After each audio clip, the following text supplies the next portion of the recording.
So we have here guys A19 formula for baby parrot.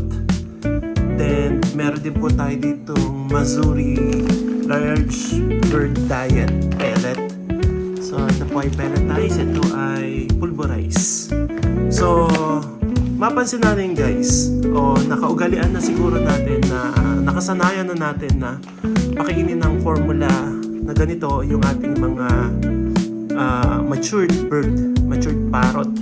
So, pero kung titingnan natin guys mabuti, itong A19 and A21, ito ay formulated for baby parrot. So, ginawa po ito para sa baby parrot, para ma-supply niya, mabigay niya yung nutrients na kinakailangan ng mga baby parrot. Yung sa paglaki niya, sa growth niya, sa balahibo niya, sa development niya.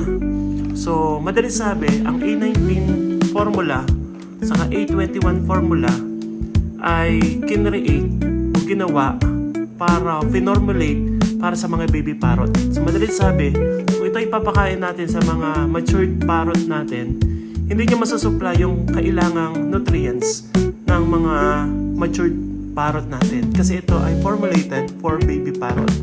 So now, kung malaki na yung ating mga parrot, matured na, fully feathered na siya, talagang kumpleto na yung balahibo, at the same time mga 6 months up na siguro or 1 year up, siguro I suggest itong mga itong pellet na to, Mazuri or any brand na available sa atin guys.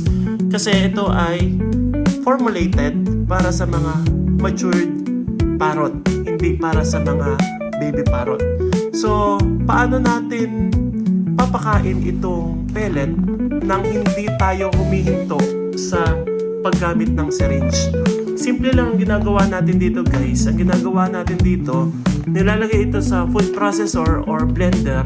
Pagkatapos lalagyan mo lang ng tubig. At the same time,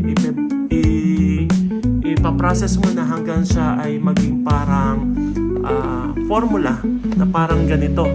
May tubig na yon, so ready to eat na ng ating mga parrot. So make sure na kapag nilalagay natin itong pellet natin ay sapat lang yung dami para sa isang kainan lang. Hindi kasi pwedeng pag natira tapos i-ref mo, hindi rin maganda yon. So mas mainam, kabisado natin yung dami ng pagkain ng ating mga alagang parrot. So I suggest kapag big bird na yung ating matured parrot na yung ating alaga, mag-pellet na tayo guys kasi ito ay formulated na para sa kanila. Then mag-a-add na lang tayo ng 20% ng kung ano man yung gusto natin pakain, fruits and vegetables. Pero ang pellet, kung aaralin natin, ito talaga yung diet para sa kanila. Okay?